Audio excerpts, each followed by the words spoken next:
Hello and welcome back to another episode of the Nationals March to October. We're hopping right in today into a pretty exciting situation actually, because we are down one in the bottom of the ninth with one out, but we have the tying run on second, top of the order up. And before we get there, let's see what's got us here. All three runs of ours have come in the ninth inning so far. We've got three doubles on the board. Ruiz and Isan Diaz both having a two-hit game. Soto's walked twice. He's right back to form. And we had Yoana Doan's start, kind of shaky start, giving up 4 runs and 5 walks, along with 5 hits and 5 2/3. But Jordan Hicks picking it up from there with a scoreless 3 1/3, only 1 hit, only 1 walk, with 6 punch-outs. And that leaves us right now with Isan Diaz on second base, with Ian Happ up. And do I want some more speed out there? I didn't realize Isan Diaz was so slow. I do. I want Kiermaier's speed out there, and then we'll figure out the defense later, but we got enough positions to cover it. So let's get Kiermaier with 83 speed on second base. Hopefully make sure that a base hit can tie this game. Oh no, that is the pitch right there that ties the game. How am I missing that? Come on. Oh, and then I don't know what I thought that was, but that caught way too much of the zone to take it. All right, and you know what? Actually, with Rosario coming up here, even with him having 90 clutch, I know who has a bit more, and that's Mr. Clutch Luis Garcia. 91 and a little bit more power and a righty-lefty matchup, and I'd probably have to bring him in anyway if we tie this and have to make some defensive subs. So let's get him in now to hit, see what he can do with that tying run in scoring position.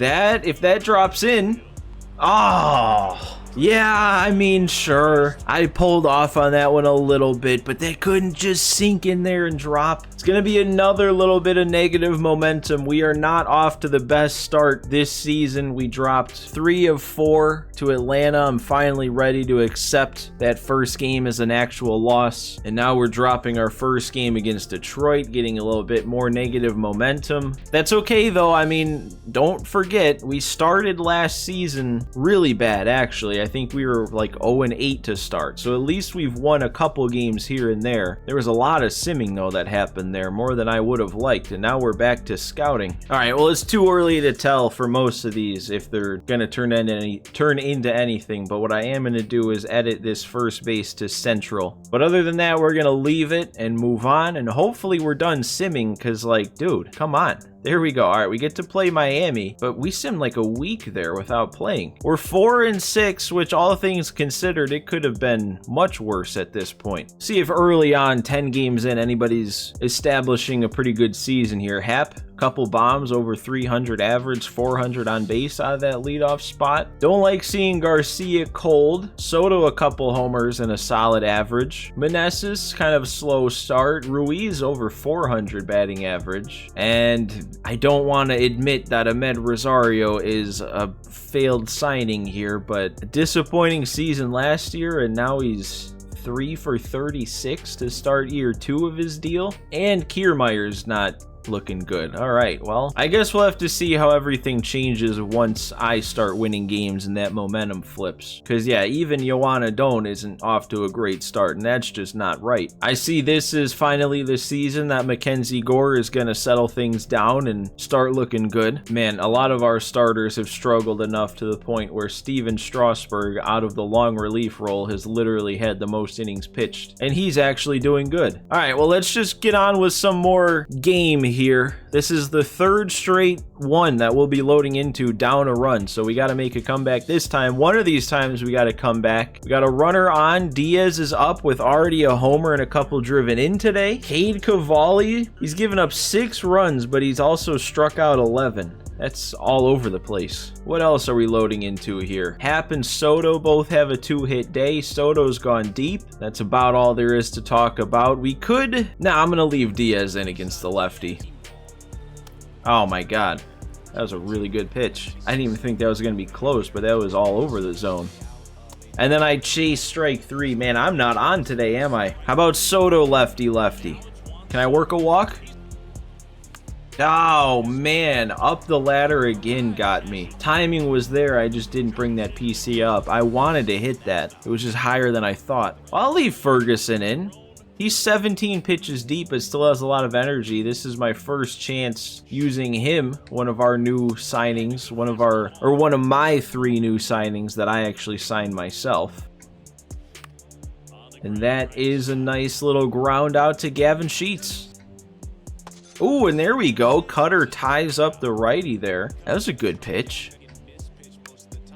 And Kiermaier's gonna get to that one. That's why I like his fielding out in center. Do you see that jump? I don't know if anybody else on this team's getting that jump on the ball. Joey Meneses to lead off the 8th against a lefty. Let's get it started here.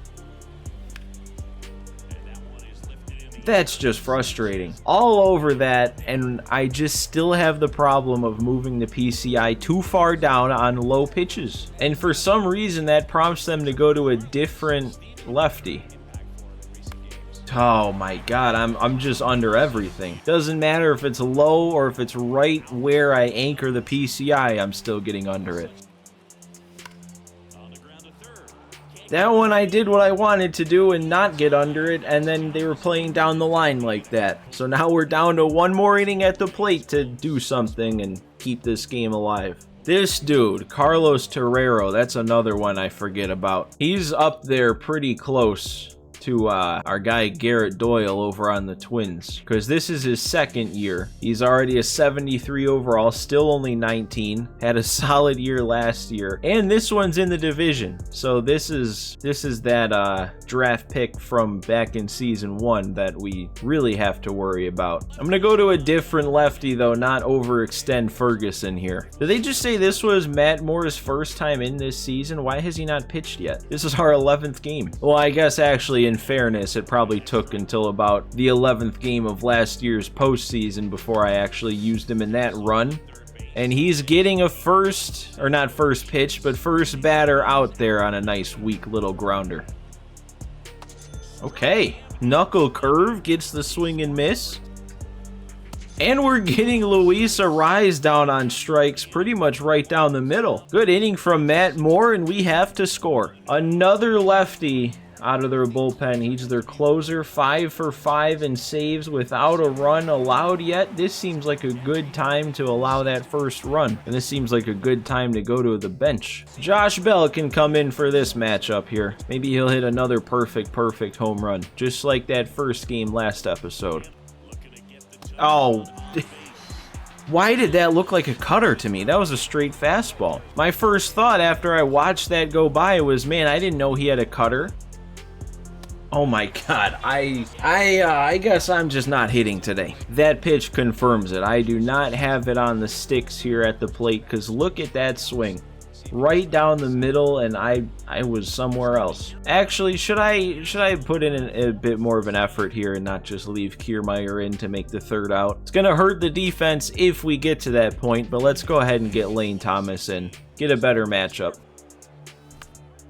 And I just missed that one, so either I'm not making a good swing or I make a decent swing and the game doesn't want to help me out. Either way, that's another loss. Just because we got off to a slow start last year and won the World Series doesn't mean we got to do it again. All right, well, that's one more snowflake of negative momentum to just keep that alive. I think I need a gimme here. Load me into a game like up by 3 or something with 1 out to get. Oh, instead, we're going to have a player lock. That's the last thing I want right now when I can't hit. At least it's for Lane Thomas though, who I don't really have factored into the plans a ton. The only plan I have for him this year is hopefully trading him. So we're down to 5 and 9. Miami and the Braves are leading the division now, but nobody's doing amazing. I mean, they're a game over 500, so our slow start matters even less right now, it seems. So let's go ahead and get into this Lane Thomas player lock and see if I can figure it out. Hopefully we're facing a lefty. Nope, we're facing Yu Darvish. Dude, what is going on with Yoanna Don't? I'm in the field here. We're already down 3-0 with no outs, and they get a base hit. All right, at least they only scored 1 more, but 4 runs. The reigning Cy Young Award winner. Oh, okay, I was early. I thought I hit that pretty well. I don't know. All right, second at bat. We've brought it back to only 4-3, and it's still only the second inning, so we might get a decent amount of at bats. Come on. I made a good swing on that. That doesn't just have to be a lazy fly out game. Oh, I'm just getting frustrated now. I mean, really, what more do you want? That was a cutter running away. I waited back, hit it the other way with a good PCI and good timing. Give me the result. All right, another at bat. Darvish still out there, score still the same. I mean, that's a hanger, but it's also higher than you want a slider to be, and I was late on top of it all, so I don't have it. All right, we're stepping back up again. Darvish still out there, but we tied it up. I just keep missing these pitches right down the middle. Oh, that was an amazing pitch and an even better swing. And it had to be right to him. I'm really tired of this. I've had some bad swings, but I've also had two really nice swings that you could easily justify both of them being extra base hits. And we don't even get another at bat. Oh my God, that is terrible. I'm so angry actually after that game. It really got to me. Not only did we lose, but I only got to face Darvish, so I didn't get a single good matchup because I do struggle against Darvish. But even then, I made two really good swings in key situations that could have gotten down, drove in runs, but instead the first one just came off the bat with nothing, and the second one was right to somebody. Well, I don't know. We'll have to see what our next game situation is going to look like, because if it's not a short one, I might just save it for next episode, because I don't know how much more I want to play if I'm playing like this. We might be in for a short episode today, guys. One more negative momentum snowflake. That's what, 3 games in a row that we've gotten just one. You know, I wasn't even really paying attention either time until now when I was looking at first base. But besides this top guy, there's like no good looking first baseman, and even from 90th ranked, it then drops off quick. So I don't know, we might be going through another draft without adding a good first baseman. How cruel is that? The very first draft of this entire March to October, I had our first baseman earmarked, Charlton Francis, switch hitting first baseman, got drafted at like a 70 something overall. We had the number 2 pick. Anybody else could have been taken, and he got taken on the 1 pick in front of us. So we move on. We did win a game against the Dodgers, it looked like, and I feel like when it tells you to handle this, that means the first trade is going to be coming soon. I still don't know. I did put prospects in to look for, but I don't have anyone specific or even a specific position in mind. Well, actually, I guess if I'm looking to draft a first baseman, I guess you could say I'm looking for a first baseman. So at least we have that to add to this screen. More losing is coming up here. Nice sweep by the Dodgers. Oh, we're still going. This is the kind of losing streak that I was expecting to have at some point. 7-13 now, still managed to only be 4 games back in the division. Nobody's playing well. This is like the exact opposite of how this division usually is. And I know we're winning this one, and it's relatively late, but like I said, bad player lock really frustrated me, and I don't want to play another bad game and risk losing even more while I'm not only playing bad to begin with, but now playing frustrated. So we're going to go ahead and end this one early. I know it's going to be a quick episode, but we'll get back on it next time out, and hopefully things will go a little better. So for now, as always, make sure you do me a favor and hit that like button on this episode, and if you're not yet subscribed to the channel, go ahead, hit that subscribe button. I normally play way better than I did today. But thanks for watching today, guys. Thanks for stopping by, and I will see you next time.